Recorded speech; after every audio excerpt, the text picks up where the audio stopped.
All right. Being that we're doing it over the phone. Okay. How you doing this afternoon? I'm good. I think first thing I want to do is clarify. We had a prior quarrel online. We never met in person, and my stance on that was the Nation of Islam. I was raised in the Nation of Islam. That was my quarrel with you. I believe that I probably had similar feelings about the Nation of Islam that you probably at one point had for the Almighty Zulu Nation, and that's all it was. You know what I'm saying? That's my pedigree. That's where I was raised. So that's all it was. Anyway, we're past that now. Again, it's a pleasure to meet you. I appreciate your time, and I would like for you to give me some insight on who you are as a person and what led to you establishing your platform. Well, as far as like the platform, it was never really intended for me to own. That's the crazy part. It was never for me. It was never intended for me to really even build the platform. What happened was, one day I was watching. I think it's what's the brother named Shamar Moore, like Prom CSI, something like that. Yeah. And as I was watching the show, there was an episode where he was molested by a coach. Okay. So it kind of like it triggered something in me, and it led to me having a conversation with my mom's over the phone, and I pretty much was going through one of my little drunk rants, and I said something about Africa Bambataa molested me, and when I said it to my mom's, like she went into like a real deep silence, and I know it cut her like a knife. I wasn't thinking that, it was just me, like, so once that hurt my mom's like that, and me dealing with the knowledge of him getting stabbed by the young boy and just holding that in for so long, it led to me getting in my car and making a video. I was watching the Zulu Nation and all of them. They went down to the last march that Farrakhan and them had. And I just started spazzing, I opened up about everything that happened with him on camera, and like everybody was hitting my phone from the Zulu Nation, like begging me to take the video down because they was more concerned about the image, because certain people in the Zulu Nation built their brands where they got little private little security companies or little companies where they bringing in revenue. So they was hitting me up like, yo, like for example, Muhammad Islam, he started the Zulu Warriors where I was actually working with them, and we was pretty much doing like concert work and security work for some of the top artists, bodyguarding them or whatever the case may be. So he had just started the Zulu Warriors, and he was scared that it was gonna mess his company up. Okay. So I took the I took the video down after about a half a day it was up, and I took the video down. Somehow the video got to actually, I don't think it got to Star. No, it did get to Star. It got to Star. So they pretty much had me on the phone behind the scenes, trying to talk to Star, trying to get started to take the video down or whatever. I didn't speak to Star, but I was listening to them like, yo, the brother don't want the video up, take the video down, trying to get Star to take the video down. 6 months later, there was, I'm going too fast. So what happened was after that, they called me, we had a meeting, some of the council of the Zulu Nation, where Africa Bambataa came to Muhammad Islam's house, and it was a bunch of the elders there, and he admitted to what he did to me in front of the whole room. He admitted it. So at the end of the day, I just told the dude, like, look, man, just make sure you do something, like build a foundation to give back to the kids that you hurt, and to put a tombstone on B.O.'s gravesite. I ain't asked to do too much of nothing, but little did Bam know, Muhammad Islam, his top soldier, tried to negotiate with me to ask Bam for $20,000, which I never did.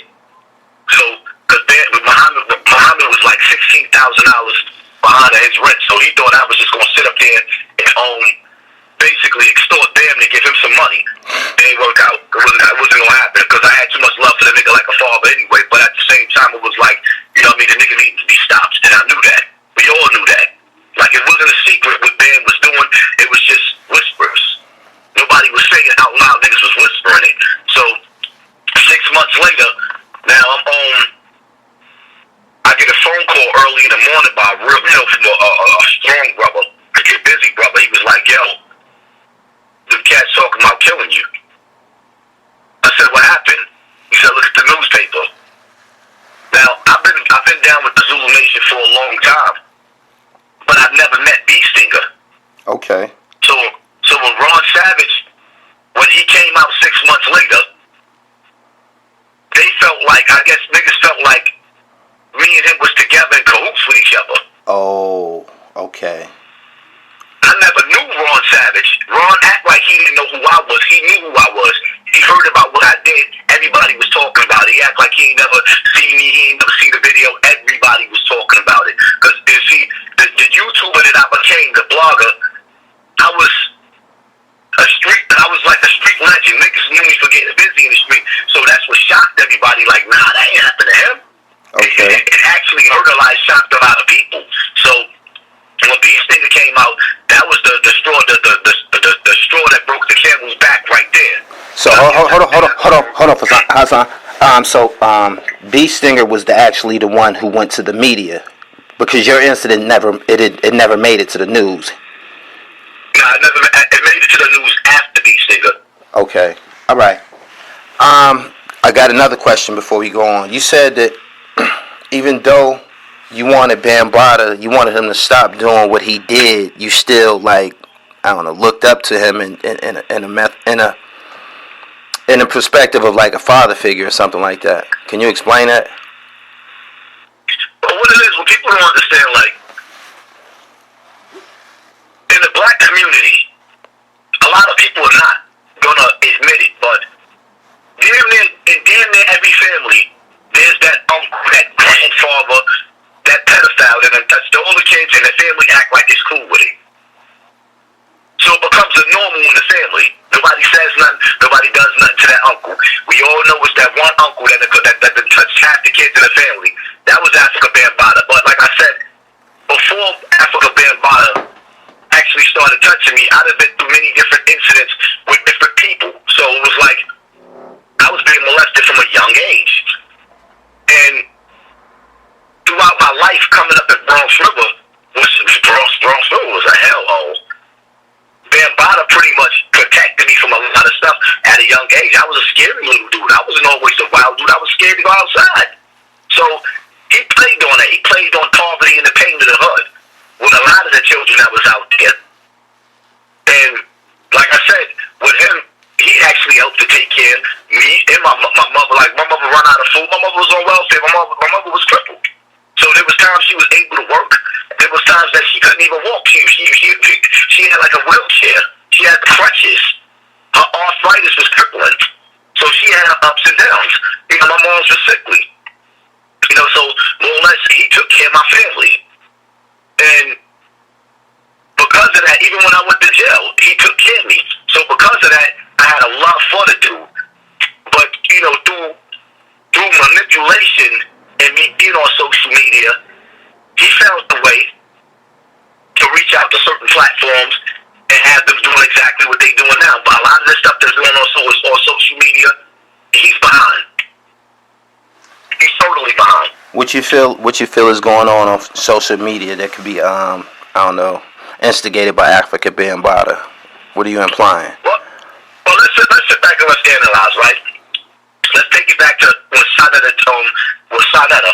I goes to meet with Immortal Technique through Sanetta. He reaches out. He wants to sit down with me and have a conversation with me about what happened with Bambataa. So who puts it together? Sanetta. I get to 125th Street. Me and, you know, we supposed to be in a restaurant eating. Me and Immortal Technique, we pretty much on one of the blocks out there talking. I'm like, cool, whatever. Now, any other time Sanetta got his cameras up, how you got me and Immortal Technique there? You ain't recording us? So after after a while, I'm like, you know what? I tell Immortal Technique, I'm out there talking to him for like an hour and a half. I'm like, yo, I gotta put some quarters in the meter. My car, you know, the meter's getting ready to run out. So I walk back. I'm like, damn, I ain't got no quarters. I walk to Sinetta to ask him for some quarters, and I get some change with him. I'm like, fuck it, I'm gonna hang out. You know what I mean? I'm gonna hang out on the block. I ain't gonna leave. I'm gonna sit down and hang out, you know, with the conscious community. See what these dudes is talking about. Him and Red Pill together. I'm out here already. I goes across the street. Now, as I goes across the street, you know, I'm calling one of my older brothers on the phone or whatever to let him know what was going on. And then I walks dead directly into Tafiq. Now, a lot of people don't know Tafiq was like a brother to me, but at the same time, like, I knew him being there wasn't just coincidental. I felt it in my gut. So when I walked up to him, I pretty much, you know, I gripped up like, yo, what's good? And he was like, he act normal, like there was nothing going on. But I see he got little goons in the side, like in the background. I'm like, and I look, and I'm like, yo, what's good? You know what I mean? What's good? So he was like, nah, shit, I ain't doing nothing. I'm just out here chilling. I'm like, yeah. So this was the lineup right there. So while I'm on the phone in my Bluetooth, my older brother, like he's like a brother from another mother. Like he was also one of the dudes that was there, you know, when Ben admitted to what happened to me. So he was like, yo, get out of there. I said, nah, I'm gonna deal with this dude. He was like, nah, whatever trap they set you on 125th Street, there ain't nothing but police out there, just leave and deal with it later. So I said, you know what? He absolutely right, because the reality of it is if I'd have started spraying out there, there was police on every corner. Which didn't make any sense to me for the nigga to play the game that he played. So I ended up leaving. I called Tafiq on the phone and I told Tafiq, I was like, yo, I'm outside your mother's house right now, what's good? He was like, why are you mad at me? He said, you didn't come down here to meet me, you came down here to meet Side Snake. Side Nigga, you know, he said, Side Nigga, I mean Side Snake. So I hit Side Nigga on the phone, I was like, yo, you set me up, you tried to set me up with Tafiq? Let me ask you something. I heard you in prior videos. I don't know, go on rants, but address Tafiq. What's his relation? What's his relation to Africa Bambaataa? Because he seemed to be a key player. I heard you mention his name time and time again and shit. So could you give me some insight on who he is? Well, Tafiq is pretty much Bam's cousin, and he's like, well now he's pretty much one of the leaders of the Zulu Nation Army. So and Tafiq is also, he ain't no joke. Okay. I ain't gonna water the nigga down. Tafiq can put it in. When you say, matter of fact, he got locked. Tafiq got locked up in 96, I believe, 95, 96, for shooting a police sergeant in the Bronx. In an apartment, the same apartment, they found like bombs and grenades and stuff like that.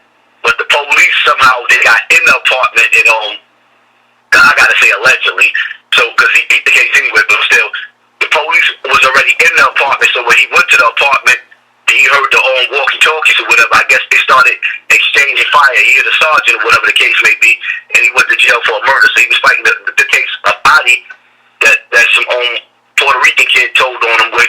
That kid busy snitched on him, and then he was fighting the case with the police. He beat both of them. Okay. So we was on Rikers Island together as well. Okay. Me and Tafiq we pretty much came up like tight. So, you know, pretty much he was also the one when I told him, yo, we got to do something about, you know, this stuff going on with Bam. He was like, I'm just a cover-up man. So that was his response. Like the news wasn't trying to stop Bam. They knew they couldn't stop him anyway. Unless you put something, nobody can't stop him. His preference is little boys, and no matter how they try to sugarcoat it, his preference is little boys. Right. Damn. We kind of like jumped off into the pedophilia portion of the interview. I wanted you to actually give my listeners some insight on who you are, growing up in the Bronx, your background.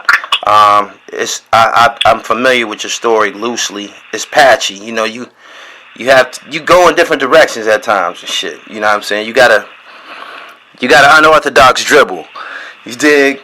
So, give us some insight on, what it was like growing up in Bronx River. What led you to the Almighty Zulu Nation? Were you at these parties that they were having? Blase. Go ahead. You got it.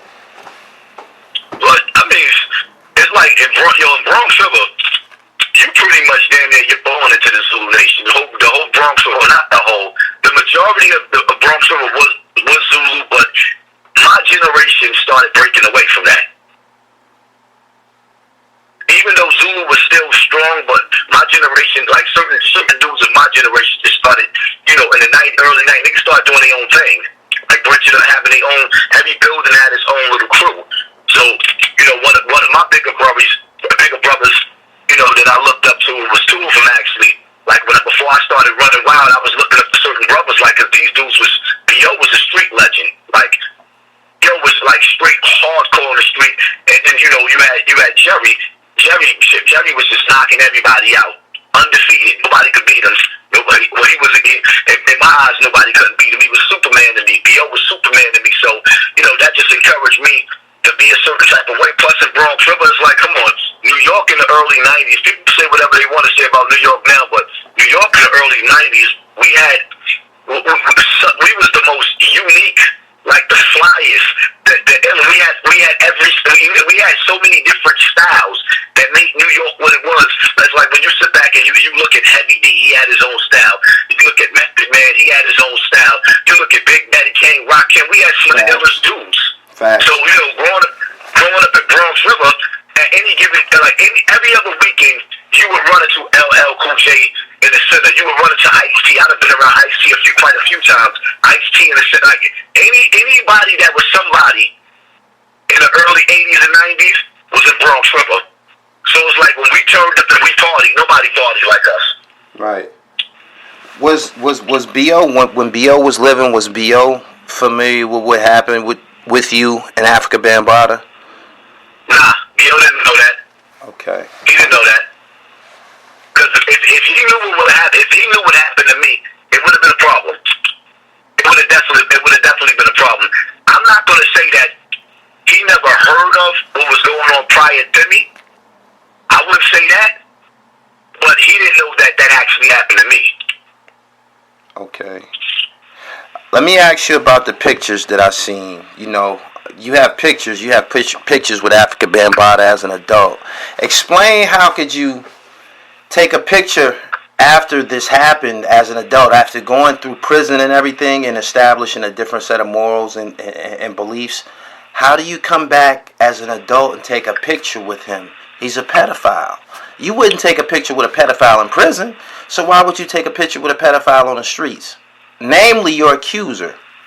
I mean, the person that you're accusing of, molesting you. Well, you gotta keep in mind, it's like, with Bam, he was still like a family. He was still like that family member. This is what people don't understand. Every Thanksgiving, every Christmas, when black people have gatherings, that same uncle that's the pedophile was sitting in that same living room with the kids, and everybody knows about him. You see what I'm saying? And that's why I hit home when we deal with this topic. It always hit home, even with the comedians. I forgot which. I think it was Chris Rock that made jokes about this. Chris Tucker. Right. One of them just had a stand up and make a joke about the uncle. Everybody has that, but a lot of people see pedophilia and child sexual abuse is the number one topic that a lot of people try to avoid. You know why? Because most dudes are guilty of it. Playing with an underage girl he ain't got no business playing with. Everybody know Marcus Houston ain't supposed to be running around with that young girl he just married at 19 years old. He been dealing for how long? You know what I mean? Everybody knew it was something funny about how Marcus Houston and his group and was on an album cover in the underwear, and they got grown men putting them up there, and the next thing you know, B2K, the brother Raz B coming out, and he talking about, his manager, Chris, who went to court and pretty much sued me to take my videos down, have my videos removed from YouTube. Oh. Everybody knows, but everybody played the silent, bro. You ended up getting some litigation for something that you said about Chris Stokes online? Yeah. What happened? He pretty much had a court order and they removed my videos. Dang. off of YouTube on him. And I was like, wow. I can monetize my page. He never said nothing to me about it. He told me to monetize my page. So when I monetize my page, you know, and the next thing you know, I set up a PayPal or whatever the case may be. And, you know, once people started seeing the love that I was getting, and I was actually getting money in my super chat and donations and stuff like that, the energy started changing. Right. You feel that the way people received you started to change? Like, people's perception of you? Is that what you're saying? For one, what happened was like it was just weird because the whole time, it's funny because my animal instinct told me not to trust Cap Gills, but he was also shedding light on my situation with Africa Bambaataa, banging on Bam. Okay. And I always felt, it's still in my gut, my street gut just told me something ain't right about Duke. Next thing you know, Duke started making fun of me being molested. He figured that if he started dissing me, it would propel his YouTube career, and I don't know why dudes be faking this. Oh yeah, I get that. Another YouTuber, that it's just gonna propel your channel. And what they don't realize is that when a person builds their own channel, people are dedicated and loyal to that channel. They might watch your video just to see what you had to say about the YouTuber that they rock with, but they're gonna still be dedicated to a dude like Young Pharaoh, for example, or Gully TV. They're gonna still be loyal to who they following. Right. So, you know, that's what he did, and it kind of hurt me because it was like, yo, me and this dude used to be on the phone kicking it and all the rest of that, and he started making fun of me being molested. So I said, you know, being that you're making fun of me being 12 years old, how about if I stick some heavy D in your kids? How would you like that? Being that they 12. And, you know, people understood what I was saying. Some people twisted it. I remember when that happened. I remember when that incident happened, but since the way that you just put it in context, I believe it was blown out. They tried to make it like he was talking about his daughter specifically or something like that. You know, so pretty much, I mentioned both of his kids being disrespectful the way he was being disrespectful because a brother was hurt and I was angry and I was emotional. It was like, people gotta understand something. And you being a man and me being a man, men do not tell when they get molested. They're never gonna tell that. So now that's the deep, darkest, ugliest secret on this earth. So for you to play with and tease somebody, like, that's the most hurtfulest thing that you could ever do. And that's what was done to me. And it's crazy because now I'm numb to it. But at that time, it hurt like hell. And then what people got to understand too is like behind the scenes, when I flipped on Bam, I created a lot of enemies. And I had to cut a lot of people off that I really grew up, like my day ones, because it's like, now I don't know if I could ever trust you. I get that. Yeah. And coming from Bronx River, you gotta understand something. Bronx River had a pride about them, the Zulu Nation, like. So now it's like telling the family secret. You just dishonored the family. So that's pretty much what it was. Like it was like a lot of shade my way because I just basically killed the whole reputation of Bronx River. I understand. I could understand their sentiments in some aspects because to expose Africa Bambaataa, that could probably minimize the contribution of a song like Planet Rock or something like that, or The Perfect Beat. You understand what I'm saying? I always had a problem with saying anything critical of him. I've never met him, even though I'm very much aware of the accusations from you and other people. I grew up on Planet Rock. I grew up on The Perfect Beat, and I just wouldn't want to kick dirt on that. I think people need to know about that. You understand what I'm saying? Well, I mean, at the end of the day, see, I'm the type of person like this, right? I don't knock people for playing R. Kelly's music, but I don't think R. Kelly should get a pass for what he did. Publicly, when R. Kelly walked the street, like R. Kelly needed R. Kelly should have been touched in prison. You see what I'm saying? He should have been touched in the street. He should have been touched. Like, even more so in prison, he should have been touched because regardless of what, we all seen those tapes back in the days. He did with the little girls. He had little girls. You go to the barbershop, dudes was playing the tapes in the barbershops. So it was like, damn. R. Kelly should have been touched. He's been doing what he's been doing for a long time. But at the same time, this is another reason. Like, I'll always say, coming from New York, being outside of Bronx River and going to Truman or being around Monroe when I was cutting school, right. I always had a 30-year-old dude coming to pick up the 15-year-old freshman in the car. And we was always mad. They were like, yo, why this grown-ass man coming to pick up this short? It's one of our shorties. I was gonna get to that. I watched some of the Jeffrey Epstein shit. I watched the Jeffrey Epstein documentary, and I watched some of the R. Kelly shit too. And when I seen that Jeffrey Epstein was, I don't know, he was giving out $200 to chicks in high school. That sound like the hustlers coming up to the high school buying chicks Air Jordans and shit when I was in school and shit. Like, that shit was like regular. Even in the movie, I think, what was it, Sunset Park? Bee Stinger, that was Fredro's character. A guy spin off with his chick in the Jetta. You remember that? You know, and I didn't watch that. It don't make it ordinary. I'm just saying, when I seen that Epstein shit, I'm like, this shit is kind of like a practice that's been going on with guys with money and status and shit. It don't make pretty much. You pretty much got a license to do whatever you want to do when you got money in the community because you're popular. They allow you to get away with anything and make excuses for you when you do it too. If me and you do something like that, we going up under the jail. Ain't gonna be no mercy for us. But when one of these celebrities do what they do, it's all good. It's gonna be overlooked. And if you try to say something about them, you're just a hater. Right. Your channels have you I believe you became you had to at some point become a favorite of some people. You surpassed a lot of us who's been doing this a long time. You got 2 channels, correct? Actually, I got 4 of them. God damn. Nah, you know why I had to do that, yo? How do you keep up with all them email addresses? Because you know what? When I started beefing with dudes on the internet, I started getting flagged, and I was like, you know,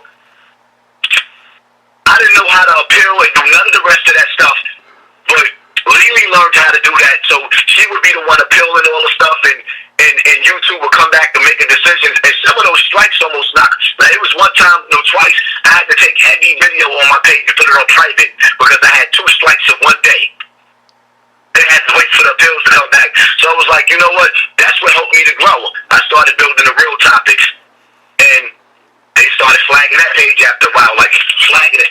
So now the real topics, YouTube did some BS where they let me get super chat, but I can't monetize none of my videos.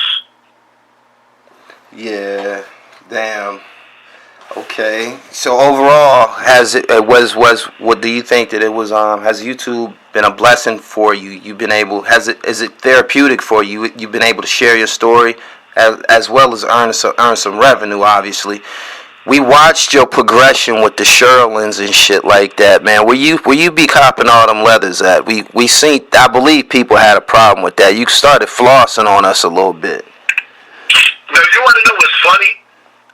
Because I had a talk with Shorty right here. She was like, yo, you be getting on YouTube just wearing anything. She said, start dressing like that. You better start dressing like us ladies is watching you.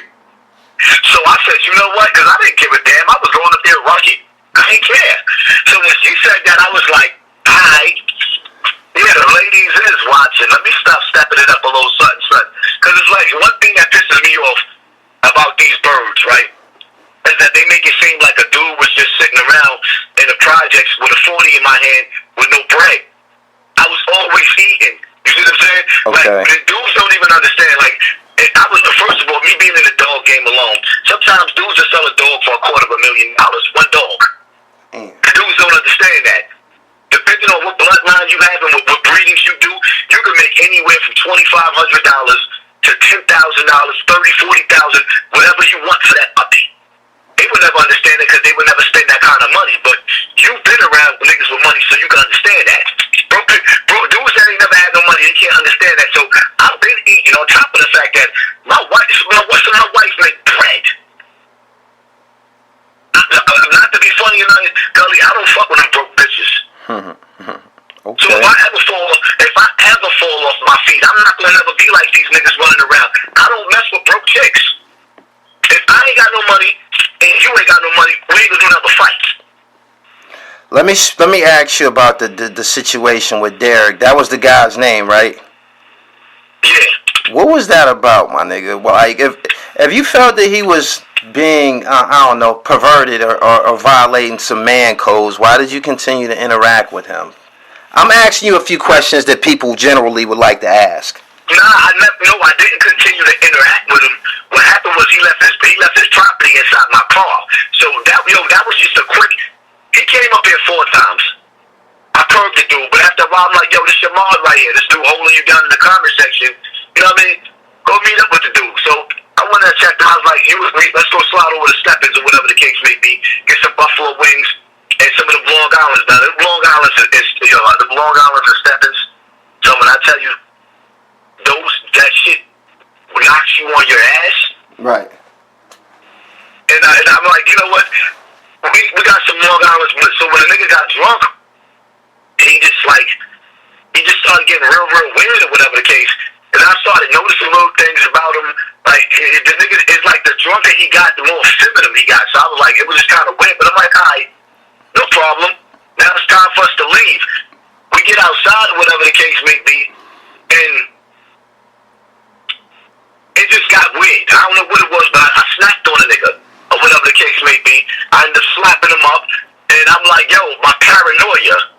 I'm like, yo, this dude's trying to set me up. This nigga's an LGBTQ assassin. So I went live with the situation, because I'm like, yo, if this dude called the police on me, this is a hate crime. Okay. So that's the way that was my logic, and that's the way I'm thinking. And like, honestly speaking, I was so drunk. He was so drunk too. I was like, yo, you know what? If I just leave this dude, this stuff is in my car. If I don't get him to my car, that's why I was live, walking to the car to get his stuff out. If I don't give him back his stuff, he gonna say I robbed him. Right. So now my mind is thinking paranoid, and then I'm like, yo, if you leave this dude in between Bronx River and Trio in this area right here, and these niggas catch him out here, they gonna rob him. They gonna do something to him. Just get the dude to the train. So I'm thinking now, like, listen, just get this dude out of here in one piece so you don't have to go down. And then, the next day I felt kind of bad because I'm like, yo, I just was on the phone with Dog's daughter. So me going through the situation with Derek, I think at this point in time, my paranoia kicked in, and me being like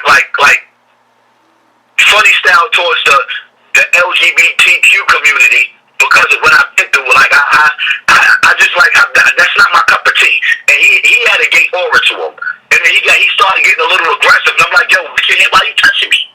He said some shit because I can. So I slapped him, and when I slapped him, it was like he was on a freeway section in the middle of the street. I had to pick the nigga up because the car was about to hit him. Like, oh man, I was sloppy drunk. I would never do that again. Hey do you have I've seen you online a couple times when you've had a few drinks. Is that something that you deal with? You a drinker and shit? Yeah, honestly speaking, I started drinking, real heavy, dealing with all of this stuff because it put a lot of pressure.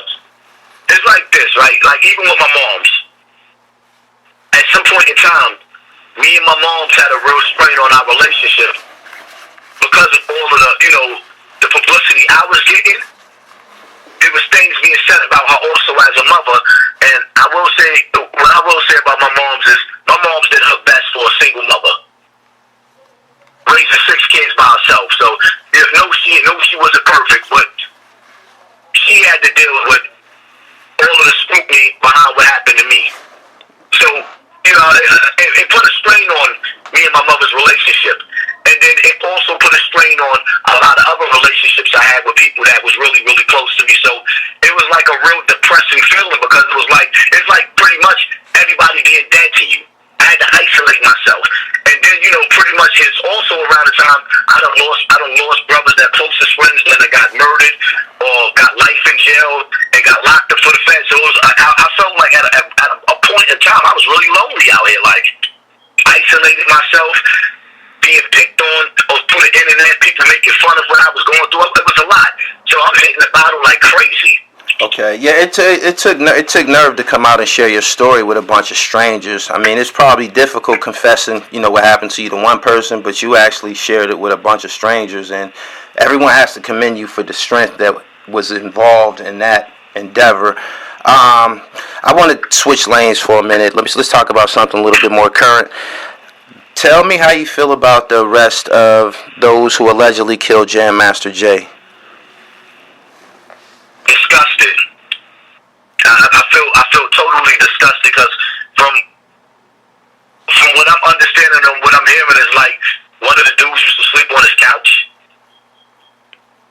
and it's like I'm the type of person like this, right? If I got beef, then I'm gonna do what I gotta do, but I still have principles. Like if I got beef with somebody that I know, I'd rather walk away. What they did to that man was disgusting. And then it's like I always say in my videos, it's like when a mother is standing over the casket crying, it be the nephew hugging her, trying to help her get through the pain, but little does she know it's the nephew that killed her son. And in that situation, dogs are standing in front of the doggone memorial constantly, and you take your pictures, rest in peace, Jam Master. You dogs, you killed them? Because the one thing I do know is when the feds come get you, you're done. You got. They got something that you got. Yeah. So that situation was disgusting to me. It really, that situation was disgusting, man. It was disgusting. Being as though you of the era, could you explain to some of my listeners who might be a lot younger the contributions and the magnitude of someone of Jam Master Jay's caliber? Man, Jam Master Jay, Run DMC, man, oh my God, man. People don't even understand. When they came out, man, that group right there is the Michael Jackson of hip-hop. That's what them dudes was. Run DMC, Jam Master Jay was the Michael Jackson of hip-hop. Those are the kings right there. Word. What year did? And honestly speaking, you're never gonna get a group like them again. They're unique. You're never gonna get that again. Very unique. Very unique. Where were you when what were you doing when Run DMC became popular? When I think they were the first rap group to appear on MTV. What were you doing back then?